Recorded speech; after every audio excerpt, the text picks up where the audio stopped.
Bonjour à tous, bonjour à toutes. Nous sommes le mercredi 30 mars, donc 60e jour de course. On va quitter le Tennessee dans environ 14 km maintenant.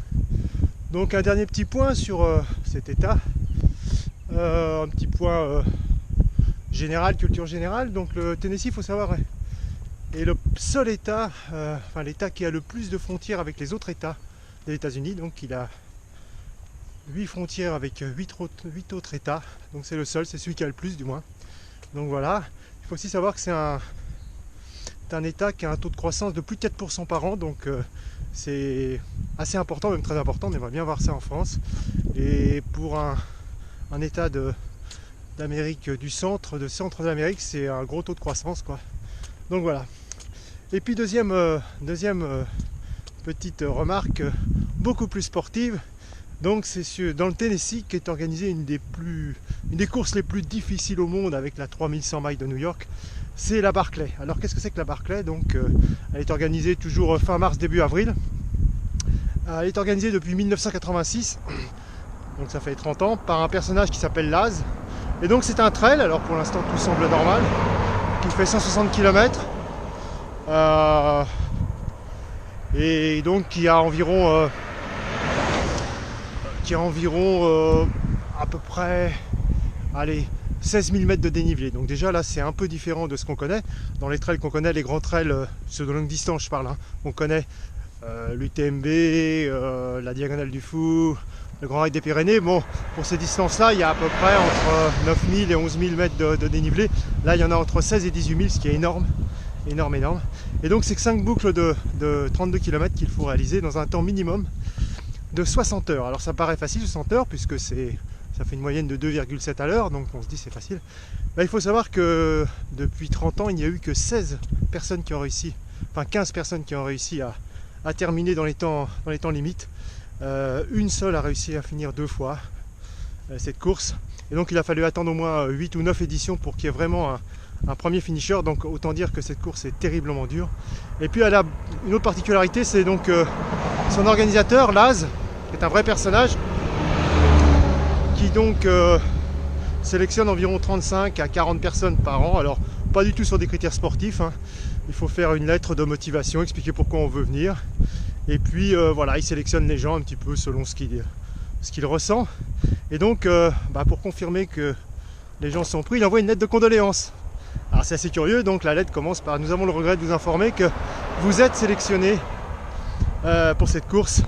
Nous aurions aimé vous annoncer une meilleure nouvelle, car vous allez souffrir. Enfin voilà, toute la lettre est comme ça, en disant voilà, il faut aller visiter vos amis, vos familles, vous préparer votre succession.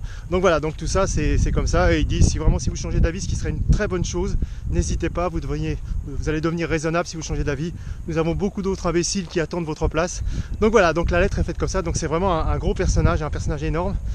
Et alors cette course est dure parce que d'abord pour le dénivelé, ensuite ça se fait à la boussole avec des cartes, et c'est dans les ronces, c'est dans des tunnels, c'est absolument terrible. Donc imaginez, ça fait plus de 10% de moyenne de pourcentage, donc il y a des côtes énormes. Et puis le départ déjà est folklorique puisque vous êtes convoqué une journée précise, et le départ peut avoir lieu entre minuit et midi au bon vouloir de Laz qui sonne dans un coquillage, une conque, et qui sonne le départ. Et donc ça veut dire qu'une demi-heure après il faut être prêt à partir. Et le départ se fait vraiment quand il allume sa cigarette, c'est un rituel, et donc les gens partent. Donc c'est une course absolument terrible. Et l'idée est venue à Laz en 1977 parce qu'il y a dans cette forêt du Tennessee, où il fait très très froid, hein, l'hiver, c'est vraiment terrible.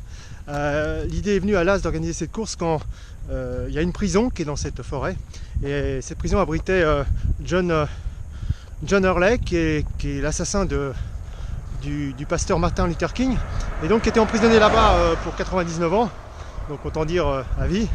Et donc il s'est évadé, et les policiers ont mis 54 heures pour le retrouver. Et donc bien sûr il s'est évadé dans la forêt où a eu la course, et Laz avait dit, et ils l'ont retrouvé à environ 10 miles, donc 16 km de la prison. Et Laz avait dit à l'époque, moi j'aurais pu courir 100 miles puisque je connais bien la forêt, et il ne m'aurait jamais retrouvé. Et donc en 1977 il a eu cette idée, après cet événement, donc de créer ce trail, et il l'a créé 9 ans après. Donc voilà pour la petite histoire. Il y a aussi donc vous faites 5 tours de 32 km, et lorsque vous n'êtes plus dans les temps limites, et bien là sort son coquillage et sonne pour dire que vous êtes hors course. Donc voilà, le prix d'inscription est terrible, 1,60 $. Donc il dit que ça fait 1 cent par kilomètre, pas par parcouru, parce qu'il y en a qui ne font pas 160, mais pour la distance prévue. Voilà, et puis il faut amener aussi une plaque d'immatriculation de votre pays ou de votre état, pour les gens qui viennent pour la première fois, et ceux qui viennent la deuxième, troisième, ils doivent ramener une paire de chaussettes. Et oui, chacun prend son plaisir où il peut. Donc voilà, donc tous ces règlements font que cette course est absolument unique. Il y a un documentaire qui a été fait, je crois, oui, par Intérieur Sport de Canal+. Je crois que sur France Télévisions, il y a un reportage aussi. Et puis il y a un super documentaire qui a été fait par une boîte de prod américaine. Donc voilà la petite histoire de la Barclay. Donc, et d'ailleurs, il faut savoir que cette édition aura lieu exactement dans 3 jours, le 2 avril. Donc ça démarre le 2 avril jusqu'au 4 avril. Et donc bien sûr, bon courage à tous ceux qui ont été sélectionnés, si je puis dire. Donc voilà pour la Barclay. Allez, donc je vous fais un petit coup de route, vous allez voir comme c'est joli encore aujourd'hui. Voilà. Allez, à plus et bientôt, bye bye Tennessee. Bye bye.